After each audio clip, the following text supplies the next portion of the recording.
So, Umesh sir, should we celebrate Christmas? Actually, in my point of view, we shouldn't celebrate Christmas. Why? Because there are a lot of reasons that we shouldn't celebrate. Started it, so there is no end. Hmm. So definitely, if you want to know the right answer, if you know why we shouldn't celebrate, then definitely I will answer you. But it will very easy for me if I answer you in mother tongue, my Oriya language. Yeah. Then it will more easy and our viewers get it easily Okay. and understand. So କାହିଁକି ଆମେ Christmas ପାଳନ କରିବା ଉଚିତ ନୁହେଁ? ଦେଖ, ଯଦି ମୁଁ ଆର ତଥ୍ୟ ଦେବି ତାହେଲେ ଲୋକମାନଙ୍କୁ ବୁଝିବା ପାଇଁ ଟିକେ କଷ୍ଟ ହେବ, ତ ମୁଁ ମୋ ଷ୍ଟାଇଲ୍ର କହିବି। କ୍ରିସମାସ୍ ପାଳନ କରିବ, ନିଜକୁ ନିଜ ପର୍ବ କେତେଥର ପାଳନ କରିଛ? ଆଜି ପର୍ଯ୍ୟନ୍ତ ହିନ୍ଦୁ ପର୍ବ କେତେଟା ତୁମେ ପାଳନ କରିଛ, ଆଉ କେତେ ଖୁସିର ସହିତ ପାଳନ କରିଛ, ଆଉ ସେ ପରିସ୍ଥିତିଟା କେମିତି? ଦେଖ, ଏସବୁ ମୁଁ ଆଲୋଚନା କରତେ ଚାହେଁନି, କାହିଁକିନା ମୁଁ ତ ଛୋଟ ମୁଣୁ ବଡ଼ ପର୍ଯ୍ୟନ୍ତ ଦେଖି ଆସୁଛି। ମୋର ଏଠି ମାନେ 30 ଛୁଇଁବାକୁ ଗଲାଣି, ତ ମୁଁ ଜଣାପଡ଼ିବିନି ମୋ ଏଜ୍ର। Thank you. ତ 30 ଛୁଇଁବାକୁ ମୋର ଗଲାଣି, ତ ମୋର 30 ଛୁଇଁବାକୁ ଗଲାଣି, କିନ୍ତୁ ମୁଁ ଆଜି ପର୍ଯ୍ୟନ୍ତ ଏତେ ପର୍ଯ୍ୟନ୍ତ ଫିଲ୍ କରିନାହିଁ କି ଆମର ହିନ୍ଦୁ କଥା ଛାଡ଼, ଆମ ଓଡ଼ିଆ ସଂସ୍କୃତି ଲୋକ ଓଡ଼ିଆ ପର୍ବକୁ ଭଲ ଭାବରେ ପାଳନ କରିଛନ୍ତି ବୋଲି ମୋତେ କାହିଁ ଲାଗେନି କେବେ ବି। ତ ସିଏ ତୁମର ଆମର ହିନ୍ଦୁ ନୂଆବର୍ଷ କଥା କୁହ, କିମ୍ବା ମକର ସଂକ୍ରାନ୍ତି ଯେଉଁଟା ଡୁବିତ କଲାଣି, ଆଉ ରଜ ମଉଜ ପର୍ବ ଯେଉଁଟା ଅଲରେଡ଼ି ଡୁବିଗଲାଣି, ଗଛଲତା ନାହିଁ, ଆଉ ପାଳନ କରିବେ କ'ଣ? ତ ଏମିତି ଅନେକ ପର୍ବ ଅଛି ଆମ ସଂସ୍କୃତିର, ଯେଉଁଟାକି ଆଉ ଦେଖିବାକୁ ମିଳୁନାହିଁ ଆମର ହିନ୍ଦୁ ଧର୍ମର। ସେ ପାଖାପାଖି ଲୋପ ହେବାକୁ ଗଲାଣି। କିନ୍ତୁ ଗୋଟେ ମେଣ୍ଟାଲିଟି ଦେଖିଥିବେ ସାର୍, ଫିଲ୍ କରିଥିବେ, ମାନେ ବାହାରିଆ କଲଚରକୁ ଆମେ ବହୁତ ଆଦରର ସହିତ ଆପଣଉଛେ, ଆଉ ଆମ ହିନ୍ଦୁ ପର୍ବ ପାଇଁ ଯେତିକି ଆମେ ଇନଭେଷ୍ଟ ନ କରୁଛେ, ବାହାରିଆ କଲଚର ଉପରେ ଆମେ ବହୁତ ପଇସା ଇନଭେଷ୍ଟ କରୁଛେ। ଯେମିତି ନ୍ୟୁ ଇୟର୍ ଦେଖ, ନ୍ୟୁ ଇୟର୍ ଏମିତି ପାଳନ କରୁଛନ୍ତି ଯାହାର ନିଜ ପର୍ବ, ବୁଝିବ, ଧୁମଧାମ, ମାନେ ସୀମା ପାର ତାର ବ୍ୟାଖ୍ୟା କରିହେବନି ଇୟର୍କୁ ପାଳନ କରୁଛନ୍ତି।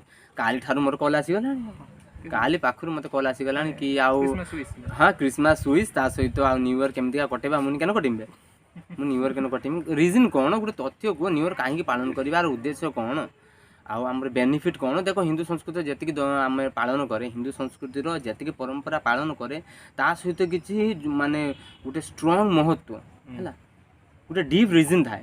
ହିନ୍ଦୁ ଧର୍ମର ଯେତିକି ପରମ୍ପରା ପାଳନ କରେ, ମାନେ ଏମିତି ମାନେ କୌଣସି ୱିଦାଉଟ୍ ରିଜନ୍ର ନୁହେଁ କି ହଁ ଗୋଟେ ହିନ୍ଦୁ ଧର୍ମର ମାନେ ହିନ୍ଦୁ ସଂସ୍କୃତିର ଗୋଟେ ପର୍ବ ଅଛି, 12 ମାସ 13 ପର୍ବ, 13 ପର୍ବର ପୁରା ଷ୍ଟ୍ରଙ୍ଗ ରିଜନ୍ ଅଛି କାହିଁକି ଆମେ ପାଳନ କରୁଛେ। ମେ ବି ସେଇଟା ନେଚରକୁ ଡେଡିକେଟ୍ ହେଇଥିବ, ମେ ବି ସେଇଟା ସାଇଣ୍ଟିଫିକ୍ ହେଇଥିବ, ମେ ବି ସେଇଟା ଆମ କଲଚର ଉପରେ ଆଧାରିତ, ପରମ୍ପରା କେମିତି ଆମର ସଂସ୍କାର ହେବ ପିଲାମାନଙ୍କର, ଯେକୌଣସି ଗୋଟେ ରିଜନ୍ ଉପରେ ଆଧାରିତ ଥିବ ଯେତିକି ଆମେ ପର୍ବ ପାଳନ କରୁଛେ। କିନ୍ତୁ ମୋତେ ବାହାର କରି ଦେଖେଇ ଦିଅ ଯେତିକି ଆମେ ବିଦେଶୀ ବା ଯେତିକି ଆମେ ଅନ୍ୟ ଧର୍ମ, ଯାଉ ଧର୍ମ କହୁଛେ, ମୁଁ ଧର୍ମ ମାନେନି, ମୁଁ ତାଙ୍କୁ ମଜହବ ହିଁ ମାନେ, ତ ପନ୍ଥ ତାକୁ କୁହାଯିବ ହେଲା। ତ ସେମାନେ ଯେ ପାଳନ କରୁଛନ୍ତି ତାଙ୍କୁ ଗୋଟେ ରିଜନ୍ କହିଦିଅ, ତାଙ୍କ ପର୍ବର କିଛି ମହତ୍ତ୍ୱ ବା କିଛି ସାଇଣ୍ଟିଫିକ୍ ରିଜନ୍ ଥିବ, ତାଙ୍କ ପର୍ବ ପାଳନ କରିବାର କିଛି ଉଦ୍ଦେଶ୍ୟ ଥିବ। କିଛି ଉଦ୍ଦେଶ୍ୟ ନାହିଁ। ନ୍ୟୁ ଇୟର୍ ପାଳନ, କ୍ରିସମାସ୍ ପାଳନ କରୁଛନ୍ତି, ଗଛ କାଟୁଛନ୍ତି। ନ୍ୟୁ ଇୟର୍ ପାଳନ କରୁଛନ୍ତି, ସେଇ ଗଛ କାଟୁଛନ୍ତି। ତ କ୍ରିସମାସ୍ର କାହାକୁ ପୂଜା କରୁଛନ୍ତି? ଈଶା ମସିହ। କ୍ରିସମାସ୍ ଈଶା ମସିହ ପାଇଁ, ନ୍ୟୁ ଇୟର୍ ବି ସେଇ ନୂଆ ବର୍ଷ ପାଇଁ। ଯେ ନୂଆ ବର୍ଷର କୌଣସି ତଥ୍ୟ ନାହିଁ, କିଛି ରିଜନ୍ ହିଁ ନାହିଁ। ହଁ ଜାନୁଆରୀ ହେଲା, ଜାନୁଆରୀ ନୂଆ ବର୍ଷ ବୋଲି ଘୋଷଣା କରିଦେଉଛନ୍ତି, ଜାନୁଆରୀ ମାସ ନୂଆ ବର୍ଷ ହେବ, କିନ୍ତୁ ଫେବୃଆରୀ ମାସ ନୂଆ ବର୍ଷ କରୁନ। ଫେବୃଆରୀ ମାସ ନୂଆ ବର୍ଷ କର। ରିଜନ୍ ମୋତେ ଦେଖାଅ, ହିନ୍ଦୁ ସଂସ୍କୃତିର ରିଜନ୍ ଅଛି, ଆମେ ନୂଆ ବର୍ଷ ପାଳନ କରୁଛେ, କାରଣ ଅଛି, ତାହାର ମହତ୍ତ୍ୱ ଅଛି।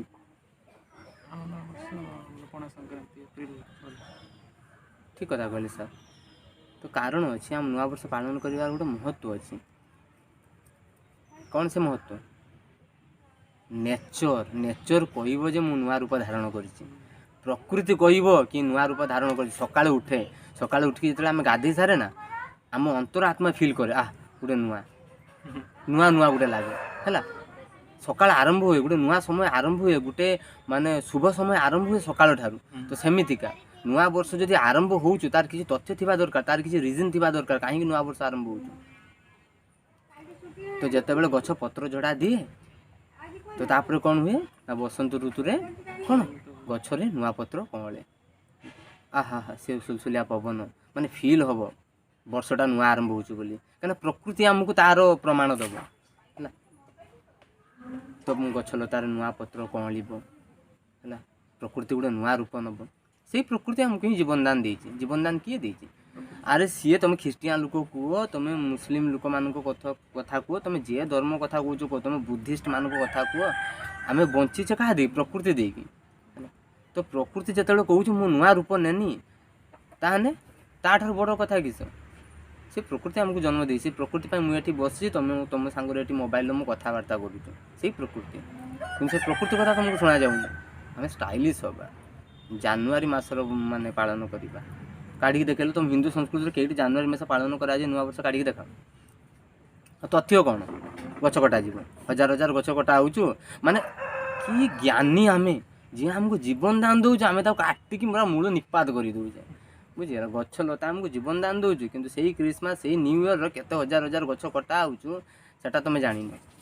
କିନ୍ତୁ ହଁ, ଯଦି କମେଣ୍ଟ ମାରିବାର ଅଛି ହିନ୍ଦୁ ସଂସ୍କୃତି ହିଁ ଧରିବ। ଯଦି କମେଣ୍ଟ ମାରିବାର ଅଛି ତୁମ ହିନ୍ଦୁ ଧର୍ମ ହିଁ ଦେଖାଯିବ। ହୋଲିର ପାଣି ନଷ୍ଟ କରନି ହେଲା, ଦିୱାଲିର ପଟକା ଫଟାଉନି, ଏୟାର ପଲ୍ୟୁସନ୍ ହେବ, ନଏଜ୍ ପଲ୍ୟୁସନ୍ ହେବ ହେଲା। କିନ୍ତୁ ଦିନ ରାତି ଆଜାନ ଦେଉଥିବେ ସେଟା ନଏଜ୍ ପଲ୍ୟୁସନ୍ ହେଉନି। ଆମ ହିନ୍ଦୁ ଧର୍ମ ନଏଜ୍ ପଲ୍ୟୁସନ୍ ହେଉଛି, ହିନ୍ଦୁ ଧର୍ମରେ ପାଣି ନଷ୍ଟ ହେଉଛୁ।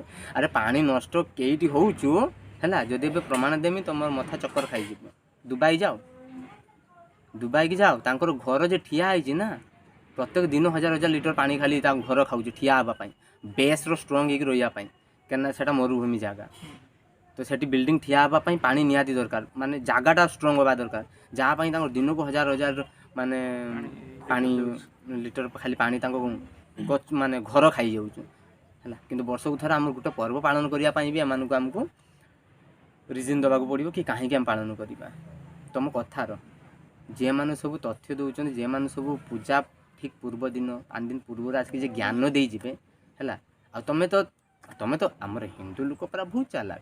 ହିନ୍ଦୁ ଲୋକ ଗର୍ବ କରିବେ ଆକ୍ଟର ଉପରେ, ହିନ୍ଦୁ ଲୋକ ଗର୍ବ ପ୍ରକାଶ କରିବେ ଆମର ଗାୟକ ଉପରେ, ନେତା ଉପରେ। ଆହା, I follow Shahrukh Khan, I follow Akshay Kumar. ବୁଝୁଛୁ? ଆରେ ସେମାନେ ଆକ୍ଟର, ଗୋଟେ କାହାଣୀର ସେମାନେ ଆକ୍ଟିଂ କରୁଛନ୍ତି ହେଲା, ତାଙ୍କର ନିଜର ଚରିତ୍ର ସେଇଆ ନୁହେଁ। ତ ସେଇଥିପାଇଁ ଜୀବନରେ ଯାହା ବି କରିବ କେବେ ଆକ୍ଟରକୁ ଫଲୋ କରିବନି।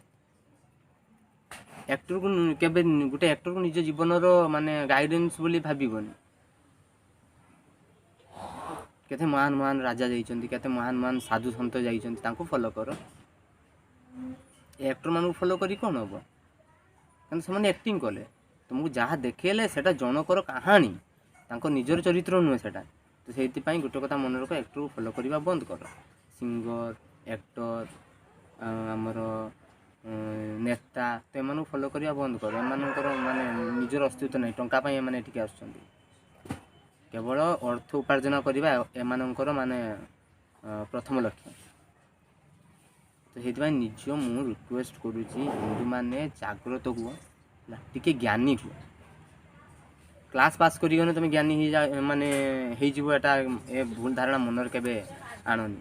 କି ହଁ ମୋ ଛୁଆ +3 ପଢ଼ିଛି ସେ ଜ୍ଞାନୀ, ମୋ ଛୁଆ +2 ପଢ଼ିଛି ସେ ଜ୍ଞାନୀ, ମୋ ଛୁଆ MBA କରିକି ଡିଗ୍ରୀ କରିକି ମାନେ ବିଟେକ୍ କରିସାରିଲାଣି ତାଠାରୁ ଜ୍ଞାନ ତୁମର ଅଛି ନା। ଏହାକୁ ଯୁକ୍ତି କରିବା ବନ୍ଦ କର। ଜ୍ଞାନ କେବେ ପାଠରୁ ଆସେନି।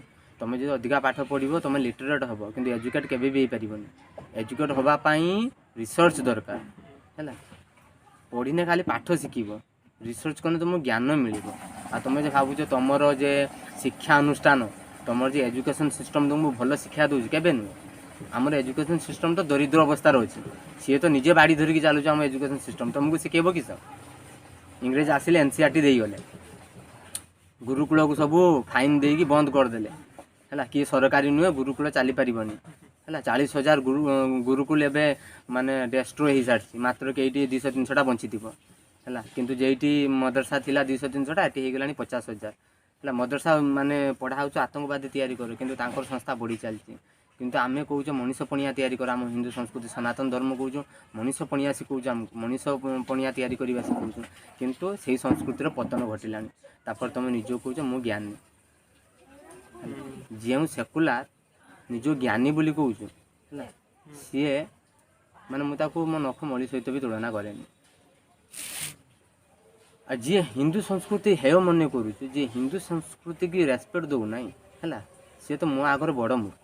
ସେ ଯେତେ ବି ପାଠ ପଢ଼ୁ, ସେ ଡାକ୍ତର ହେଉନା କାହିଁକି, ଇଞ୍ଜିନିୟର ହେଉନା କାହିଁକି, ସାଇଣ୍ଟିଷ୍ଟ ହେଉନା କାହିଁକି, କିନ୍ତୁ ରିସର୍ଚ୍ଚର ତାକୁ କହିବିନି ହେଲା। ରିସର୍ଚ୍ଚର କେବେ ସେକୁଲାର ହେଇପାରିବନି।